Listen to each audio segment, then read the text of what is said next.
Hey everyone, welcome in CLAT Point and let's start today's The Hindu News discussion जो कि CLAT, ALET, DULLB, LLM, NLS set and other law entrance test आप देंगे। आप लोगों के लिए important हो सकता है। चलिए आगे बढ़ते हैं, शुरू करते हैं हमारे इस सेशन को। आज का हमारा क्विज का क्वेश्चन है the bill of rights and judicial review हमारे देश के कॉन्स्टिट्यूशन में हमने कहां से उठाया है, क्योंकि आपको पता है कि इंडियन कॉन्स्टिट्यूशन को बैग ऑफ बोरोविंग्स बोला जाता है, क्योंकि हमने काफी सारे जो इंपॉर्टेंट एस्पेक्ट हैं कॉन्स्टिट्यूशन के वो अलग अलग देशों से लिए हैं। तो ये हमने कहां से लिया है मुझे कमेंट सेक्शन में बताइएगा। इसके अलावा अगर वीडियो अच्छी लगा करे तो लाइक कर दिया करो, थोड़ा सा एक आध अपने जो फ्रेंड्स का ग्रुप है उसमें शेयर कर दिया करो। आप ही लोग हो हमारे ब्रांड एम्बेसडर, इसके अलावा और कोई तो है नहीं। तो यही चीजें हैं। क्लैट पॉइंट आपको ऑफर करता है क्लैट यूजी, क्लैट पीजी के कोर्सेज, डीयूएलएलबी के कोर्सेज, एनएलएस के courses, AILET UG and PG के कोर्सेज। मॉक टेस्ट भी इन सभी एग्जाम्स के आपके लिए अवेलेबल हैं। आप हमारी ऐप चेक करिएगा, वहां पे डेमो क्लासेस भी हैं, आपको प्राइजेस भी बहुत रीजनेबल लगेंगे और कॉन्टैक्ट नंबर भी है। इफ यू नीड एनी कोई भी डाउट हो इनसे रिलेटेड तो आप कॉल करके हमारी टीम से बात भी कर सकते हैं। अब बात करते हैं एडिटोरियल की। तो आज एक आर्टिकल बहुत डिटेल में डिस्कस करने वाले हैं हम, ये है डिलिमिटेशन वाला। ठीक है, जैसा कि आपको पता है जम्मू कश्मीर का डिलिमिटेशन वाला मामला जो है ये काफी कंट्रोवर्सी में आ चुका है, क्योंकि रिपोर्ट सबमिट हो चुकी है। तो आज हम इसको देखेंगे अच्छे से। यहाँ पे देखो वापस से वही इलेक्शन वाला है, वो मैक्रोन वाला जो मैंने आपको बार बार बता रहा है, डेली वही आ रहा है, अपने को मतलब नहीं है इससे ज्यादा। ठीक है, इंपॉर्टेंस ऑफ कंसेंट ये हम देखेंगे। दिल्ली हाईकोर्ट का एक वर्डिक्ट आया है, उसके ऊपर आर्टिकल है। India needs an credible count of covid toll.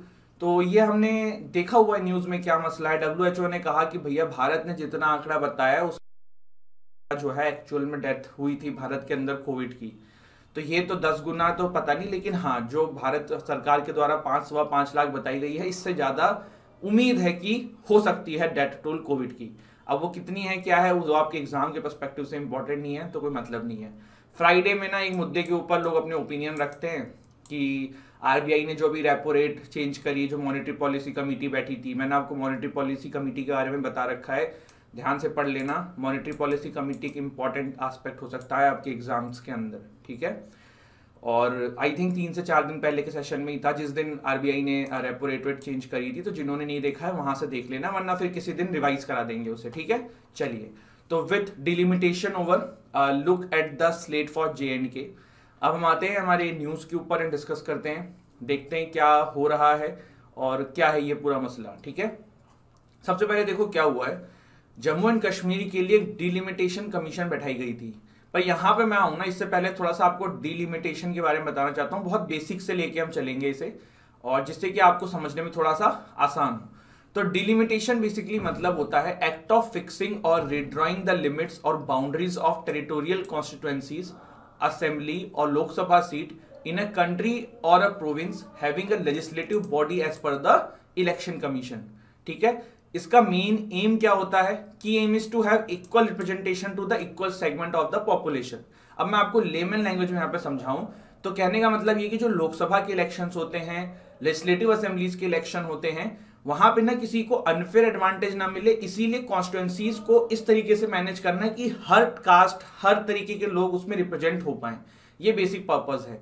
देखिए अभी मैं आगे बढ़ूं उससे पहले मुझे एक कमेंट कल याद आ रहा है। किसी स्टूडेंट ने लिखा था कि सर आपने लॉ कर रखी है और आप जो है काफी सारे शब्द को प्रोनाउंस गलत करते हो। वो स्टूडेंट नहीं होंगे कोई जो पसंद नहीं करते हैं क्लैट पॉइंट, जो आप लोगों को इतना पसंद आ रहा है इससे, या जो भी थे, आई डोंट नो। तो देखो प्रॉब्लम ऐसा नहीं है कि देयर इज डिफरेंस, मतलब मे भी बहुत सारे ऐसे वर्ड्स हों जो प्रोनाउंसिएशन नहीं हो पाते हों, बहुत सारे ऐसे वर्ड्स होंगे जो कोई भी नहीं कर पाएगा, लेकिन ऐसा होता नहीं है। और अगर कोई वर्ड बाय द वे अगर मतलब मिसप्रोनाउंस भी हो रहा है तो उसका मतलब ये नहीं है कि आप उसको समझ नहीं पा रहे हो या कोई दिक्कत है। आप उसको समझिए अपने एंड से। ठीक है, कभी कभी देखो क्या होता है ना, इतनी लाइटिंग है, इतना स्टूडियो है, कैमरा है, तो कभी कभी आप कॉन्शियस हो जाते हो, कुछ हो जाते हो, जल्दी जल्दी में कुछ प्रोनाउंस अलग कर जाते हो। तो थोड़ा सा दिमाग अपना बड़ा करो। अगर आप मुझे नाम नहीं पता है या अगर कोई कोचिंग वोचिंग वाले थे तो भाई ठीक है, मैं आप लोग मेरे स्टूडेंट हो जो देख रहे हैं वो हैं, तो मैं उनको ये बात बताना चाह रहा हूँ कि कभी भी इस तरीके की चीजों के लिए परेशान मत हुआ करो। प्रोनाउंसिएशन का क्या है यार, वो कभी ऊपर नीचे हो सकता है, इतनी लाइटिंग रहती है, इतना कैमरा वैमरा कॉन्शियसनेस कभी आ जाती है। ठीक है, तो ऐसा हो जाता है कभी कभी। तो अगर ऐसा कुछ रहा करे तो चिल रहा करो, और वैसे तो ऐसा कुछ होता नहीं है। कोई फर्जी बातें कल कर रहे थे और ऐसे लोग की हमें जरूरत भी नहीं जो इस तरीके कमेंट करते हैं। भाई अपनी कोचिंग जाके चला लो, क्यों हमारे पीछे पड़े हो यार। इतने दिन से इतना पैसा कमा रहे हो, लोगों को लूट रहे हो 1.5 लाख 1 लाख रुपए लेके, अब कोई कुछ अच्छा काम करने की कोशिश कर रहा है तो आप उसमें कमेंटबाजी कर रहे हो, तो ये गलत है। चलिए अब आ जाते हैं वापस से इसके ऊपर। तो आपने जाना डिलिमिटेशन है क्या, ठीक है। कॉन्स्टिट्यूशनल बेसिस क्या है डिलिमिटेशन का? आर्टिकल 82 जो है वो पार्लियामेंट को पावर देता है इनेक्ट करने के लिए delimitation act after every census, ठीक है। ये आर्टिकल से याद रखिएगा, बहुत इंपॉर्टेंट है।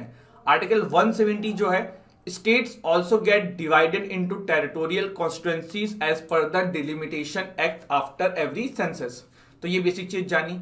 मेंबर इसके कौन होते हैं? अपॉइंटेड बाय द प्रेसिडेंट होता है। ये क्वेश्चन आ जाते हैं एग्जाम में, कौन अपॉइंट करता है? तो प्रेसिडेंट इनको अपॉइंट करते हैं and works with collaboration of election commission. Composition क्या होती है? एक रिटायर्ड सुप्रीम कोर्ट के जज होते हैं, चीफ इलेक्शन कमिश्नर होता है और उस स्टेट का भी इलेक्शन कमिश्नर होगा जहां की बात यहां पे करी जा रही है। तो ये बेसिक चीजें आपने जानी। इसके अलावा आज तक 4 बार delimitation has been set up 4 times. Delimitation commission had been set up 4 times, 1952, 1963, 1973 and 2002। Act of 1952 वाला जो है वो 1952 को लाया था, एक्ट ऑफ 1962, 1972, 2002 रेस्पेक्टिवली इन चारों डिलिमिटेशन कमीशन को लाया था। आफ्टर 1981 एंड 1991 सेंसस जो है डिलिमिटेशन नहीं बैठी थी। इतनी चीजें क्लियर हुई, कोई दिक्कत कोई समस्या नहीं होनी चाहिए। जो पहली डिलिमिटेशन हुई थी ना, वो तो प्रेसिडेंट साहब ने इलेक्शन कमीशन के साथ मिलकर कर दी थी 1950 से 1951 के टेन्योर में, ठीक है। चलिए अब आते हैं थोड़ा सा जम्मू कश्मीर वाले मसले के ऊपर, ठीक है, जो अभी रिसेंट में है। देखो अभी क्या हुआ, जम्मू एंड कश्मीर के अंदर जो है आपको पता है 377 वाला सीन हुआ, उसके बाद जम्मू एंड कश्मीर को यूटी बता दिया गया। उसके बाद इसमें डिलिमिटेशन कमीशन सेटअप करी गई इसके लिए, जिससे कि चीजें बेटर हो सके, जिससे कि वहां पे प्रॉपर रिप्रेजेंटेशन हो सके। तो 6 मार्च 2020 को commission was set up on 6 March 2020। उसके बाद चीजें हमने देखी। Delimitation become necessary when the Jammu and Kashmir reorganisation act 2019 increase the number of seats in the assembly. अभी the erstwhile Jammu and Kashmir state, ये देखो अर्स्टवाइल का मतलब क्या होता है कि पुराने समय में क्या हो रहा था। तो पुराने समय में जम्मू एंड कश्मीर स्टेट के अंदर एक सीट थी, 111 seats, 46 in Kashmir, 37 in Jammu and 4 in Ladakh, plus 24 seats reserve for Pakistan occupied Kashmir. अब यहाँ पे क्या हुआ, जब पहले की हम बात करते हैं जम्मू कश्मीर में पहले क्या हो रहा था, तो उस समय ना 2 तरीके से चीजें गवर्न होती थी। जो मेंबर ऑफ पार्लियामेंट होते थे ना, इनको कॉन्स्टिट्यूशन के बेसिस पे डिलिमिटेशन किया जाता था समय समय पे, और जो असेंबली वाला मामला होता था, जो लेजिस्लेटिव असेंबली वाला मामला होता था, उसके लिए Jammu and Kashmir representation of the people act 1957 को फॉलो करना पड़ता था। But after the abrogation of Jammu and Kashmir special status in 2019, दोनों ही चीजों का डिलिमिटेशन जो है अब जो है साफ साफ कॉन्स्टिट्यूशन के बेसिस पे होगा, और वहां से फिर चीजें चेंज करने की जरूरत पड़ी और वो करने लगा गया। जो जम्मू कश्मीर का डिलिमिटेशन पैनल था, उसमें सुप्रीम कोर्ट के justice Ranjana Prakash Desai, chief election commissioner and Jammu and Kashmir chief electoral officer as a member थे। Jammu and Kashmir 5 MPs are associate members, ठीक है, ये भी ध्यान रखिएगा। इसके अलावा क्या चेंजेस इनके द्वारा मेड किए गए जिस पे इतना क्रिटिसिज्म हो रहा है, तो बहुत लोग अच्छा ही बोल रहे हैं, बहुत लोग क्रिटिसिज्म भी करते हैं। क्रिटिसिज्म तो आज की डेट में हर चीज का होता है। आप फ्री में जो है बिजली दे दो उसका भी है, नहीं दो तो उसका भी है। तो क्रिटिसिज्म तो हर चीज का लोग करते हैं, खाली मतलब वही है ना कि सबके अपने अपने एक ओपिनियन है और हर किसी को अपना ओपिनियन सामने रखना होता है। लेजिस्लेटिव असेंबली के अंदर क्या चेंज किया गया? The commission has increased 7 assembly seats, 6 इन जम्मू जो कि अब नाउ 43 सीट्स का हो जाएगा, एंड 1 इन कश्मीर जो कि नाउ अब 47 का हो जाएगा। क्लियर हुआ? इसके अलावा काफी सारा स्ट्रक्चरल चेंज भी किया गया असेंबली सीट्स के अंदर। मतलब कौन, देखो असेंबली में क्या होता है, जैसे मान लो कोई एमएलए कहीं से खड़ा है तो उसका एक एरिया होता है कि इस एरिया में वो खड़ा होगा, तो अब वो एरियाज भी काफी चेंज किए गए। चलो देखते हैं, उसको भी थोड़ा समझोगे। पहले लोकसभा का देख लो। There are 5 parliamentary constituencies in the reason. The delimitation commission has seen the Jammu and Kashmir reason as one single union territory. The commission has रिड्रॉन the boundaries of Anantnag and Jammu seats. Jammu Pir Pranjal reason, जो जम्मू का पीर प्रांजल reason था जिसमें पूंछ and Rajouri district दोनों आते थे, जो formerly part of Jammu parliamentary seat होता था, now had been added to Anantnag seat in Kashmir. आप समझ में आया? जैसे पार्लियामेंट्री सीट्स होती हैं, जैसे मान लो लखनऊ का इलेक्शन हो रहा है, मेंबर ऑफ पार्लियामेंट का इलेक्शन हो रहा है, कोई बंदा कॉन्स्टिट्यूएंसी से खड़ा है तो उसका एक एरिया डिफाइन है, तो अब ये कर दिया जाए कि लखनऊ वाले का किसी पार्ट को उठा के कानपुर में कर दिया जाए। एक एग्जाम्पल बता रहा हूं मैं समझने के लिए, उस तरीके की चीज यहाँ पे करी गई है। Also a Shia dominated region, ये देखो ये याद भी करने की जरूरत नहीं है, बस ये समझने के लिए है। सीट्स याद रखना कितनी करी है, कहां बढ़ाई है, कहां घटाई है। Shia dominated region of Srinagar जो पार्लियामेंट्री कॉन्स्टिट्यूएंसीज हैं has been transferred to Baramulla constituency, ये भी ध्यान रखिएगा, ठीक है। चलिए, कश्मीरी पंडित्स के लिए एक स्पेशल प्रोविजन है, दिस इज इंपॉर्टेंट क्योंकि मूवी भी आई थी इससे रिलेटेड, तो क्या पता इस तरीके के क्वेश्चन स्ट्रक डाउन हो जाए पेपर बनाने वालों के दिमाग में। The commission has recommended provision of at least 2 members from the community of Kashmiri migrants in the legislative assembly. इसके अलावा यहाँ पे ये भी कहा गया है कि centre should consider giving representation in the Jammu and Kashmir legislative assemblies to the displaced person from Pakistan occupied Kashmir who migrated to Jammu after partition. Scheduled tribes के लिए भी यहाँ पे टोटल 9 सीट्स रिजर्व्ड हैं एंड ये फर्स्ट टाइम ऐसा देखने को मिला है जम्मू एंड कश्मीर के अंदर। Why has exercise been controversial? क्यों ये एक्सरसाइज इतनी कॉन्ट्रोवर्शियल रही, क्यों लोग जो है इसकी आलोचना कर रहे हैं, तो थोड़ा सा जान लेते हैं। तो देखिए, सबसे पहली चीज तो ये है कि पूरे भारतवर्ष के लिए डिलिमिटेशन जो है ना फ्रोज कर दिया गया है 2026 तक, कि तब तक नहीं होगा, लेकिन जम्मू कश्मीर के लिए ऐसा नहीं किया गया। पहली चीज तो यही हो गई। दूसरी की last delimitation exercise Jammu and Kashmir में 1995 में हुई थी, तो फिर अभी आपने फिर करा दी, तो एक ये भी इसके ऊपर आरोप लगा रहे हैं। दूसरा एक और बहुत बड़ा कारण जो है ना कि 2002 के अंदर जम्मू एंड कश्मीर की गवर्नमेंट ने Jammu and Kashmir representation of the people act में एक अमेंडमेंट लाया था और ये कहा था कि भैया यहाँ पे अब डिलिमिटेशन एक्सरसाइज ना 2026 तक फ्रीज है, जैसे कि पूरे इंडिया में है वैसे जम्मू कश्मीर में भी है, लेकिन अब आपने इसको भी नजरअंदाज कर दिया है। जम्मू एंड कश्मीर हाईकोर्ट में चीजें चैलेंज हुई थी और उन्होंने अपहेल्ड किया था उस समय कि जो फ्रीज किया गया है वो सही है, तो ये चीजें थी, सुप्रीम कोर्ट ने भी सही ठहराया था। Delimitation as a rule carried out on the basis of census population. अब आपने लास्ट सेंसस जो हमारे पास आंकड़ा है 2011 का है, बट उसके बाद भी सेंसस होना है जो नहीं हो रहा है, प्रॉपर रिपोर्ट्स नहीं आई हैं अभी, तभी इसलिए 2026 तक पूरे देश का जो है वो रोका हुआ है। पर आपने जम्मू कश्मीर के लिए ये चीज नहीं किया गया, तो ये कुछ मामले हैं जो सामने हैं। अभी क्या है, देखो अभी कोर्ट में मामला जाएगा, अब देखते हैं सुप्रीम कोर्ट इसमें क्या कहती है। राइटर भी जो यहाँ पे यही कह रही है कि सुप्रीम कोर्ट देखिए क्या कहती है। वैसे तो आजकल सुप्रीम कोर्ट जो है काफी सारे ऐसे वर्डिक्ट दे रही है जो चौंकाने वाले हैं, जैसे सेडिशन वाले मामले में सुप्रीम कोर्ट ने इंटरफेयर किया, तो लेट्स सी क्या पता इसमें भी कुछ दे दें इसी तरीके से। और ये मैंने आपको बता ही दिया है, ठीक है। इसमें थोड़ा सा ये भी देख लो, एक जो बोला जा रहा है नाइंसाफी हो रही है ना, वो क्या हो रही है। मान लो किसी जगह पे 100% पॉपुलेशन है, ठीक है, चलो 100% के 100 लोग रहते हैं, ठीक है। अब हुआ क्या है, 44 लोग जहां पे रहते हैं ना वो 48% वोट देंगे, और जहां पे 52 लोग रहते हैं जहां पे 56 लोग रहते हैं ना वो 52% वोट देंगे। तो समझ में आया। मान लो 100 लोग एक कमरे में रह रहे हैं, 100 लोग जहां पे कमरे में रह रहे हैं उसमें से जहां पे 44 लोग रहते हैं, उन 44 लोगों का जो मतलब वोटिंग का जो अमाउंट है ना 48% मान लिया गया, और जहां पे 56 लोग रह रहे हैं उनका कम हो गया 52%। अब आप ये समझ सकते हो कश्मीर रीजन में थोड़ा सा कम हुआ है, जम्मू रीजन में ज्यादा हुआ है, तो थोड़ा सा दिमाग भी लगाया हो सकता है इसके पीछे, मतलब जो भी लोगों को लगा हो, तो इसलिए काफी क्रिटिसिज्म हो रहा है और लेट्स सी आगे इस पे क्या होता है, ठीक है। बाकी मैंने आपको सब बता ही दिया है। इंपॉर्टेंस ऑफ कंसेंट करके आर्टिकल आया है। वैसे तो देखो कर्नाटका हाईकोर्ट का एक वर्डिक्ट है जिसके अंदर कर्नाटका हाईकोर्ट ने साफ साफ कहा है कि भैया मैरिटल रेप जो है वो रेप होता है, बट हाईकोर्ट के वर्डिक्ट जो है वो ऑल इंडिया में एप्लीकेबल होते नहीं है। दिल्ली में एक मामला आया था, दिल्ली के अंदर मामला आया तो दिल्ली हाईकोर्ट के जजेस ने एक केस के अंदर डिफरेंट ओपिनियन दिए। सेक्शन 376 आईपीसी का जो है section 375 of Indian penal code which exempts forceful sexual intercourse by man with his own wife from the offense of rape provided the wife is above 15 years of age, also known as marital rape exception। अब देखो problem क्या आती है ना, ये जो exception है वो ये कहता है कि अगर महिला जो है 15 साल से अबव है और पति जो है वो अगर फोर्सफुल इंटरकोर्स कर रहा है तो it will not amount to the rape. इसी को काफी जगहों पे चैलेंज किया जा रहा था। तो दिल्ली हाईकोर्ट के इस वर्डिक्ट के अंदर जो है 2 मामले देखने को मिले।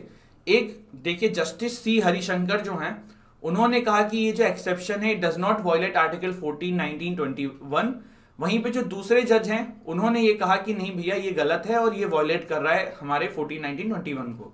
अब क्या हुआ, मामला जो है वो सुप्रीम कोर्ट में गया है सुप्रीम कोर्ट के लिए अपील फाइल करने के लिए उन्होंने अलाउ कर दिया है। अब देखते हैं कि सुप्रीम कोर्ट इस पे क्या करती है। केस का नाम था RIT foundation versus union of India and other connected matters. ठीक है, चलिए रेप के बारे में थोड़ा सा भारत में ध्यान लो यार। देखो मैरिटल रेप के बारे में कुछ आंकड़े हैं तो सुन लो। 1 in 5 men has forced his wife or partner to have sex. More than 2/3 of married women in India aged 15 to 49 have been beaten or forced to provide sex regardless of their socio-economic position. United nation population fund का ऐसा कहना है। विश्व में 104 countries across the world have criminalised marital rape. India, Saudi Arabia, Pakistan, China have not.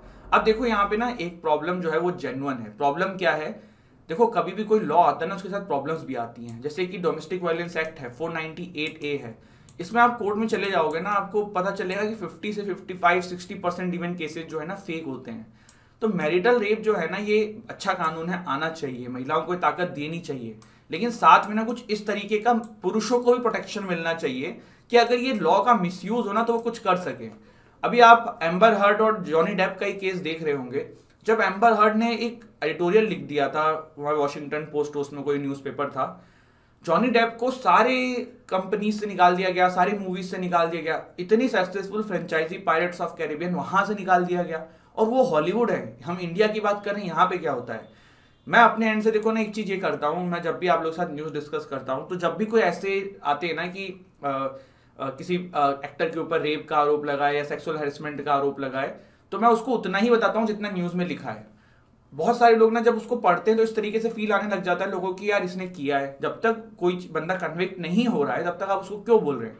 तो ये एक normal चीज है। ये कहना है मेरा कि अगर ये कानून आएगा बहुत अच्छी चीज है, महिलाओं को राइट मिलना चाहिए, लेकिन साथ में ना कुछ प्रोटेक्शन भी आना चाहिए जिससे कि मिसयूज रोका जा सके। क्योंकि इसमें क्या होने वाला है ना, नोबडी कैन प्रूव कि फिर उन्होंने जब मतलब सेक्सुअल इंटरकोर्स नहीं किया है। मैन तो मतलब आपके वाइफ रहेंगी तो आपने उनके साथ सेक्सुअल इंटरकोर्स कभी ना कभी किया ही होगा। अब अगर वो विलिंगली था नहीं विलिंगली था, how you gonna prove it. तो ये जो है ना ये मैरिज के इंस्टीट्यूशन में बहुत बड़ा टेंशन क्रिएट कर सकता है। तो इसीलिए यहाँ पे कुछ प्रोटेक्शन भी पुरुषों को इसके साथ देनी चाहिए। बाकी लेट्स सी क्या होता है। 498 is an very good example of this कि कितना फैमिली जो है इससे परेशान होता है। बट यही है कि जब कोई परेशान होता है इसका मतलब ये नहीं कि उस कानून की जरूरत नहीं है, बिल्कुल जरूरत है। लेकिन अभी भी 498A के लिए ना लोगों के पास प्रोटेक्शन नहीं है, क्योंकि उसमें मोस्टली क्या होता है, जैसे एज ए लॉ फील्ड में मेरा एक्सपीरियंस है, मैं जब लिटिगेशन में था तो मैं देखता था कि क्या होता था। जो पति होता था या उसके पेरेंट्स होते सबके खिलाफ कंप्लेन कर दी जाती थी और फिर सब जेल जाने वाली बात हो जाती थी, तो फिर पैसा दे के सेटलमेंट होता था। तो ये चीजें जो है ना ये है समाज में और इस पर जरूरत है। Retail inflation quickens to an almost 8-year high at 7.8%। तो ये हमने जाना, और मैंने आपको बताया है कि होलसेल प्राइस इंडेक्स क्या होता है, कंज्यूमर प्राइस इंडेक्स क्या होता है। देखो यार यहाँ पे जो आपको जो जितनी महंगाई आप फेस करोगे वो कंज्यूमर इन्फ्लेशन हो जाएगा, consumer price inflation. Wholesale price inflation हो जाएगा, जो ये होलसेल डिपोट में जो पहुंचता है, रिटेल पे जो पहुंच रहा है, समझ ही गए हो। गोटाबाय appoints रैनिल as Sri Lankan prime minister. तो रानिल विक्रमसिंघे जो पहले भी प्राइम मिनिस्टर रह चुके हैं, now he is sworn as फिर से prime minister of Sri Lanka, and we hope कि ये चीजों को बेटर कर सके वहां पे। Kashmiri Pandit shot dead in Jammu and Kashmir, बिल्कुल अच्छी बात नहीं है ये। Finland leaders in favour of seeking NATO membership. देखो फिनलैंड ये रहा आपका, ठीक है, और अब सभी को काफी सारा डर लग रहा है रशिया से, तो फिनलैंड ने जो है नेटो तुरंत मांगने की डिमांड पे है। इवन स्वीडन में भी चल रहा है, और क्या पता जल्दी 1 महीने के अंदर ही ये दोनों जो है नेटो के पार्ट बन जाएं। On the question of notifying minorities, कल हमने न्यूज देखा था कि माइनॉरिटीज को नोटिफाई कौन कर सकता है, इस पे कंट्रोवर्सी चल रही है। तो section 2F of national commission for minority education institution जो है वो ये कहता है कि सेंट्रल गवर्नमेंट डिसाइड करेगी। और अभी हमारे देश में Muslim, Christian, Sikh, Buddhist, Parsis and Jains जो है ये माइनॉरिटीज का दर्जा प्राप्त किए हुए हैं। 2005 में पहले तो ये इसमें 5 कम्युनिटी हुआ करती थी, 2014 में इसमें जैनिज्म को भी जोड़ा गया था, तो ये थोड़ा सा ध्यान रखिएगा। Karnataka to take ordinance route on anti conversion bill. तो क्योंकि अभी जो है कर्नाटका के अंदर एंटी कन्वर्जन बिल लाने की बात चल रही थी, और पेश भी होगा जैसे ही पार्लियामेंट वहाँ की लेजिस्लेटिव असेंबली सेशन में आएगी, लेकिन जब तक नहीं है तब तक वहाँ पे ऑर्डिनेंस ले आए हैं। Ujjwala LPG scheme 90 lakh beneficiaries don't take refills, ये एग्जाम के पर्सपेक्टिव से इंपॉर्टेंट नहीं है। उज्ज्वला LPG स्कीम क्या ये जान लो। प्रधानमंत्री उज्ज्वला योजना, PMUY इसको बोलते हैं। इसमें प्रधानमंत्री मोदी जी की स्कीम थी जिसमें ये चाहते थे कि सरकार जो है, जो लोग गाँव में चूल्हा यूज करती हैं, जिससे महिलाओं को काफी सारी बीमारी होती है, उसकी जगह पे गैस सिलेंडर का यूज करना शुरू करें। तो ये था। North Korea test fire missiles amid virus outbreak. जब से पेंडेमिक हुआ है तब से नॉर्थ कोरिया ने अपना पहला कंफर्मेशन बताया है कोविड का, और साथ साथ मिसाइल टेस्टिंग तो इनका चलता ही रहता है, कोई नई चीज है ही नहीं। आप बोलोगे सर कुछ नया बताओ। Forex reserve decline 28 billion in September March.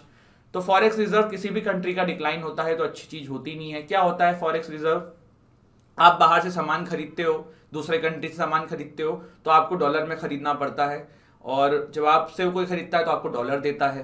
तो आपसे सामान कम खरीदे जा रहे हैं, इसीलिए आपका जो डिक्लाइन हो रहा है और आप ज्यादा बाहर से खरीद रहे हो। हमने श्रीलंका का एग्जांपल इसमें देखा ही था। ठीक है, तो दिस इज इट। ये था हमारा आज का सेशन। एक बार जल्दी से रिवाइज कर लेते हैं। Forex reserve decline 28 billion in September March. North Korea test fire missile amid virus outbreak. Ujjwala LPG scheme के बारे में देखा। Karnataka to take ordinance route on anti conversion bill, minority वाला वो देखा कौन नोटिफाई कर सकता है। मामला चल रहा है, अभी इस पे देखते हैं आगे क्या होता है। फिनलैंड स्वीडन नेटो ज्वाइन करने के जल्दी कगार पे हैं, क्योंकि रशिया देखिए बगल में ही है, सबको डर लग रहा है, समझ रहे हैं।